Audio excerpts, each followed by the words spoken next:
Tough shooting half for John Morant, just 2 for 10. Does have 6 assists. And the Grizzlies just cannot put any distance between themselves. And it was one of those games, man. You just knew when this happened that it was going to be one of those memorable moments that we will look back on in the playoffs if John Morant ends up losing or winning, whichever way it goes. Because obviously, we all know that with Shannon Sharpe barking around and the Memphis Grizzlies also doing the same, that a lot of people will be talking about it on social media. And obviously, the question that many of us had in the beginning, I mean, how did this all happen? I mean, what the hell? Dillon Brooks was having words with Shannon Sharpe, and Hall of Famer and broadcast. And this all somehow escalated to where John Morant's dad was involved. Comes over to protect his guy along with the supporting cast, and then Shannon Sharpe still talking, and Morant, John Morant's dad, comes over. And because he's Shannon Sharpe, instead of being escorted out of the building, no, he was interviewed by ESPN's Dave McMenamin, and he said this: they didn't want the smoke, Dave. They do all the talking and jockeying, and I ain't about all that jockeying. And what really got me up on this soapbox today to talk to you about this in this video was Shannon Sharpe, the reaction that people gave about this whole situation. They were on his side.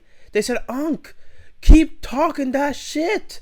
They said, Unc, give him that smoke. And it made me realize how hated John Morant and the Grizzlies were. Oh boy. Who do you look at around the league as you're studying and say, we're going to have to run through them? Celtics. No one in the West? Nah, I'm fine in the West.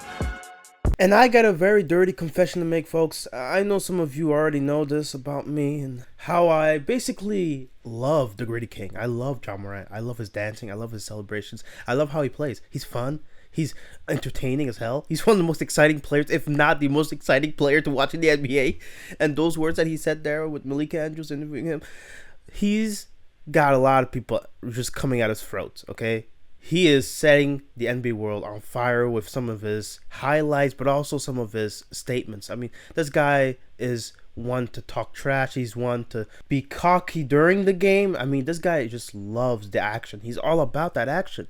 But a lot of people, it rubs them the wrong way, you see. They don't like it that John Morant keeps talking like this, right? They say, look, he hasn't proven to us that he's that guy. Shannon, do you like or do you have a problem with what Josh said? Got a problem, Skip. The Grizzlies do a lot of talking for his team that's not won anything. Good point. Not just Ja, all of them. Do a lot of yapping and a lot of yakking. What if they won? It's not just the rivaling teams that say this, not just the fans of the Warriors or the Suns or whatnot. Look, a lot of people feel the same way. They say, look, John Morant, I get it, bro. You're a confident dude. You're very fun to watch. But chill, man. Just please chill. You haven't proven to be that guy yet, and you're acting as though you're already leaps and bounds better than most guys that you're talking trash to. I mean, come on. You're not even the MVP candidate, and you're talking like you're a 2-time reigning MVP. Kind of instant, I don't know the right way to describe it, that happened at the end of the second quarter. What was your view of it, and do you what do you feel like Shannon Sharpe's role in it was? Say all you want about the guy, right? But you listen to this press conference. I mean, this was Ja's chance to make a statement. You know, fight back, so to speak. Respond in a way that most people would expect him to respond. And, yeah, he didn't do that.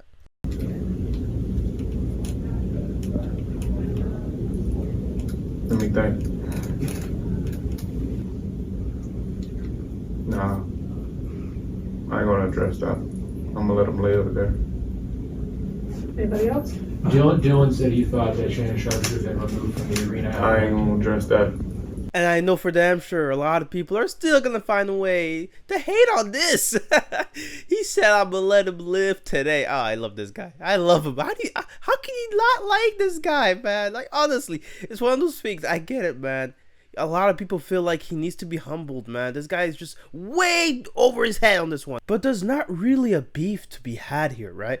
These guys were just, sparring, right? They were just throwing words around and just talking a little bit of trash, right?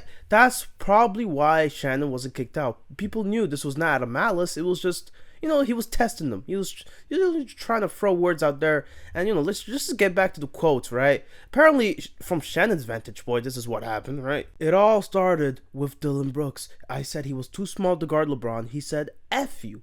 I said, F you back.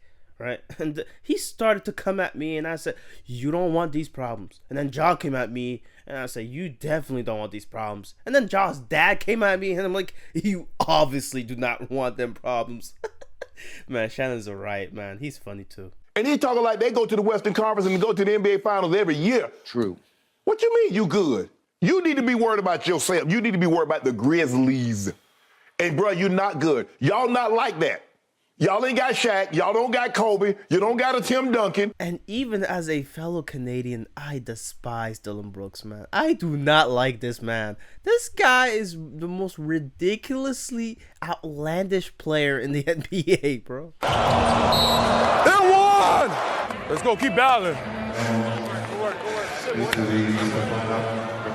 ESPN mic'd this dude up only for him to get talked down to by Shannon Sharpe and for him to go in a press conference and say these words, bro. I cannot believe he said these words, bro. I know you said earlier you didn't want to talk about what Shannon said, but there was a report that he said he started the talk with you, saying that you're too small to guard LeBron, and you swore back at him. Is that what happened? What No, I was told him your he missed the shot.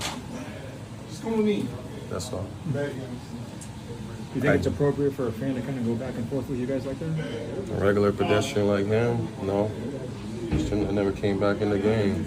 But it's LA. Thanks, Dillon. Thanks, DB. This same dude would go on to call Shannon Sharpe a blogger and then insinuate that he somehow figured LeBron out, that he doesn't like to go left, and that's how he held him to so few points. I mean, come on, bro. You gotta be kidding me. Dillon Brooks, you are not a serious individual right now. For him to have this kind of bravado, and what's he supposed to say?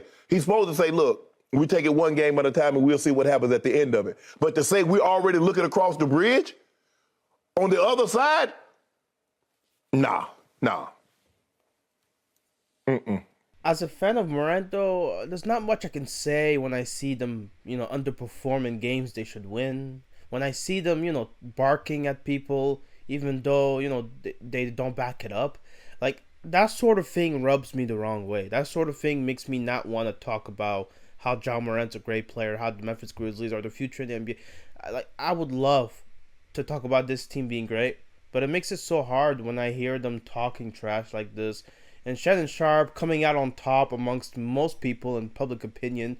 He's saying here, but I wanted anything they had. Don't let these fools fool you now. I mean, Shannon Sharpe, in terms of public opinion, is on top. He's the one that won this whole kerfuffle, right? Especially with the Lakers winning. I mean, come on, bro. The Memphis Grizzlies, they need to do better. And if they're going to talk this much trash, they got to back this up.